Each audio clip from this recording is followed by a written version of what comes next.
guys, masih pada sibuk atau tidur ini? Masih pada tidur atau sibuk pada urusannya masing-masing ini? Aku doain sehat walafiat.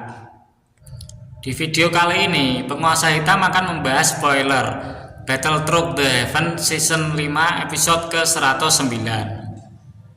Jangan lupa di like di pojok bawah, kiri bawah sini ya guys ya, oke?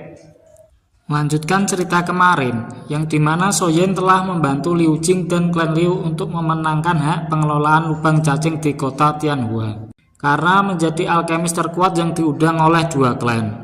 Soyen pun menerima undangan dari Tetua Hou yang berkunjung ke lembah api berkorban, yang ternyata juga berada di sebuah alam penciptaan seperti halnya klan Wu.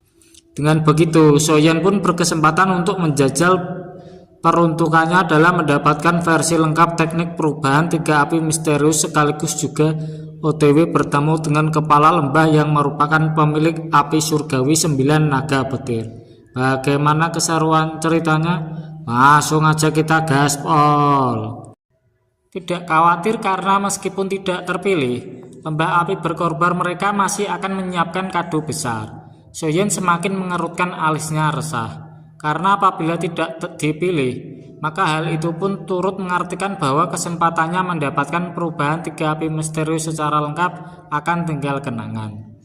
Singkat cerita, Soyen dan Tetua Hou telah sampai di aula besar dan langsung disambut dengan interior aula yang megah. Muncul di depan garis pandangan Soyen. Ada sekitar 10 sosok yang duduk di dalam aula besar, termasuk salah satunya lelaki tua berambut merah dengan pakaian linen yang duduk di kursi pemimpin, serta seorang gadis mempesona berpakaian yang berdiri dengan cantik di samping pria tua berambut merah itu. Pria tua berambut merah yang tidak lain adalah ketua lembah segera tersenyum kepada Tetua Hou dan menanyakan kenapa tetua satu ini sudah datang telat dan masih sendirian lagi, tidak sama alkemis yang seharusnya dia undang. Ketika itulah Tetua Hou buru-buru memperkenalkan Soyen. Seperti biasanya, Soyen yang menyamar jadi Yanzhou, hingga semua orang di aula auto menyeringit berjamaah, bertinyi-tinyi. Kenapa si Hou malah ngajakin bocil kemarin sore untuk datang di acara alkemis kayak begini? Awalnya kepala lembah yang bernama Tang Xin itu juga terkejut melihat si Hou membawa sosok pemuda ganteng bin Pak Boy seperti ini untuk masuk ke sini.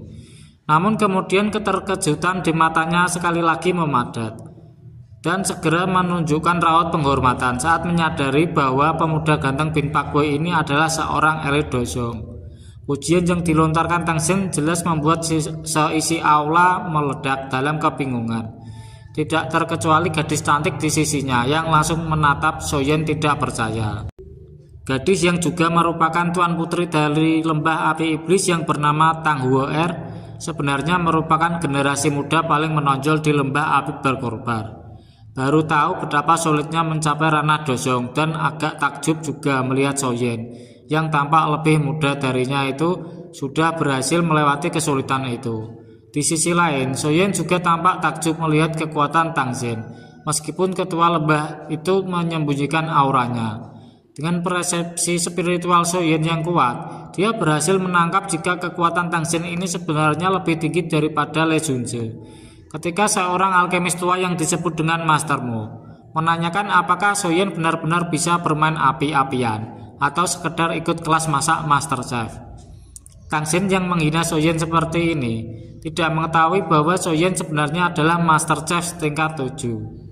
Tetua Hou membawa orang yang tepat ke sini, karena hampir tidak mungkin seorang Soyen ini merupakan Grandmaster Alkemis. Namun sekali lagi Soyen meyakinkan jika Soyen memang telah memenuhi persyaratan yang Tang Xin jelaskan, hingga membuat Tang Xin berpikir kalau Soyen mungkin lebih kuat daripada putrinya Tang Huo'er. Karena Soyen sudah berhasil menembus ranah dosong sekaligus menjadi Master Alkemis di usianya yang begitu masih muda. Di saat yang sama, pernyataan Tang Xin jelas saja membuat Huo'er segera mengungkapkan aura provokatif. Karena selama ini dia belum pernah menemukan generasi muda yang sebanding dengannya. Karena Tetua Hou sudah menjamin kemampuan Soyen, tuan muda ketiga keluarga Shou itu pun dipersilakan untuk duduk, sembari menunggu Tang Xin untuk membuka acara. Sekarang Soyen mengalihkan pandangannya pada dua orang tua yang berada di sebelah sana. Tampak anteng menunggu acara dimulai, di mana dengan persepsi spiritual Soyen, dia mampu menangkap jika sebenar-benarnya dua orang itu merupakan alkemis tingkat 7. Soyen menjadi semakin kagum lagi setelah Tetua Hu menjelaskan jika kedua alkemis tingkat 7 ini juga merupakan tetua menara pil yang memiliki reputasi luar biasa di seluruh dataran tengah. Sementara Soyen dan Tetua Hu berbincang, Tang Xin membuka acara dan menjelaskan jika dirinya membutuhkan sebuah pil obat tingkat 7. Di mana pil obat semacam ini sangat sulit dimurnikan, bahkan oleh seorang alkemis tingkat 7 sekalipun. Karena itulah, untuk meminimalisir resiko bahan kebutuhan yang langka, Tang Xin berencana untuk memurnikan pil tersebut dengan bantuan 4 orang alkemis tingkat 7. Tang Xin membutuhkan 2 alkemis untuk menyempurnakan pil tersebut, dan ketua lembah api berkorban itu akan memilih 2 alkemis yang mampu menahan api surgawi 9 naga petirnya. Tepat setelah Tang Xin menyelesaikan kata sambutannya, suara embusan saat nyala api berwarna perak perlahan naik dan memenuhi aula, di mana pemandangan ini jelas membuat Soyen takjub, karena tanpa bersusah payah dia mampu menyaksikan sendiri bagaimana bentuk dari api 9 naga petir yang merupakan api surgawi peringkat ke-12. Tidak menunggu lama, Tang Xin meminta semua alkemis yang berkumpul untuk mengeluarkan kekuatan spiritualnya.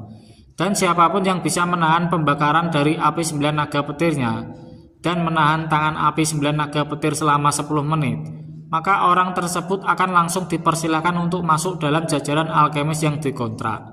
Mendengar persyaratan yang diungkapkan Tang Xin, jelas membuat semua alkemis terbelalang, karena kekuatan api surgawi mampu mengejutkan jiwa dan bisa saja menghancurkan kekuatan spiritual mereka.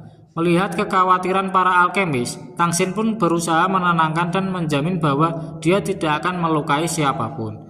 Kalaupun tidak berhasil menahan pembakaran api 9 naga petir, lembah api berkobar tetap akan memberikan para alkemis ini imbalan yang luar biasa. Karena sudah mendapat jaminan dari Tang Xin, seorang alkemis tua bernama Hua Xin pun maju ke depan dan berniat untuk menjadi orang pertama yang mencoba penghakiman api 9 naga petir. Hua Xin mengepalkan tangannya dan memanggil keluar sekelompok api merah tua, serta kekuatan spiritual yang dengan cepat melonjak di antara alisnya hingga membentuk sosok manusia api kecil berwarna merah.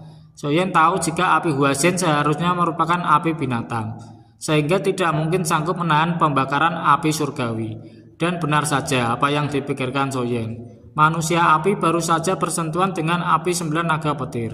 Saat itulah seluruh tubuhnya langsung tercapik-capik dan berubah menjadi kedadaan. Kekuatan spiritual Hua Xin dimusnahkan di bawah suhu yang berbeda, yang menakutkan dari api 9 naga petir, membuat tubuh alkemis tua itu bergetar saat menggeleng lemah dan mengakui kekalahannya. Beberapa master alkemis tua yang berkumpul di aula langsung memasang wajah khawatir, tidak terkecuali Mbah Mo yang tadi udah menghina Soyen terang-terangan. Karena tidak ada satupun dari mereka yang mampu menahan api Kang Sate, yaitu api 9 naga petir. Tang Xin hanya bisa mendengus kecewa melihat seluruh alkemis tingkat 6 yang mereka kumpulkan tidak dapat menahan api 9 naga petir dan hanya menyiksakan 2 tetua menara pil serta Soyen yang belum mencoba peruntungannya. Beberapa saat kemudian, salah satu tetua menara bernama Huan maju. Dia mengeluarkan sebuah api buah warna perak yang hampir sangat mirip dengan api tulang dingin milik Abah. Api tetua Huan itu disebut dengan api dingin langit yang biasanya memang muncul di daerah tempat api tulang dingin berada, dan bisa dianggap sebagai api peringkat atas, meskipun masih jauh lebih lemah daripada api surgawi, karena memang secara alamiah lebih lemah dari api surgawi. Api dingin langit masih mengalami kesulitan dalam menghadapi pembakaran api 9 naga petir. Namun untungnya tepat ketika api dingin langit hampir ditelan oleh api 9 naga petir, alarm 10 menit telah berlalu, menandakan bahwa tetua Huan merupakan alkemis pertama yang meloloskan diri dari pengujiannya. Sekarang saatnya tetua menara pil satunya yang bernama Xiao mencoba peruntungan. Namun Soyen mampu melihat jika api milik tetua Xiao hanyalah api binatang tingkat menengah atas, sehingga kemungkinan besar tidak akan sanggup menahan gempuran api 9 naga petir. Dan sekali lagi apa yang dipikirkan oleh Soyen benar-benar menjadi kenyataan. Karena ketika tanda 7 menit berlalu, api biru tetua Seo itu tidak dapat bertahan lebih lama sebelum akhirnya terkoyak dan berubah menjadi ketiadaan. Kekecewaan melintas di mata Tang Xin ketika dia melihat bahwa Grandmaster Xiao tidak bertahan sampai akhir, mengumumkan bahwa hanya tetua Huan yang lolos. Tang Xin bingung karena membutuhkan 2 alkemis untuk membantunya. Tampaknya Tang Xin telah melupakan keberadaan Soyen yang emang sejak awal tampak begitu meragukan. Semua orang tampak terkejut saat pemuda itu tiba-tiba maju untuk mengambil kesempatan. Kok kelihatannya Soyen ini ingin jadi Kang Sate ya? Manggang-memanggang gitu belajar. Kenapa ya? Pada saat Soyen datang kok pada semuanya kelihatan kaget gitu. Pada kaget bingung kenapa gitu. Orang dia loh juga Master Chef tingkat 7. Semua orang ini pada belum tahu kemampuan Kang Pak Boy ini, Kang Pak Boy 1 ini. Bagaimana kelanjutan cerita selanjutnya? Tonton terus hanya di channel Penguasa Hitam. Oke, bye bye.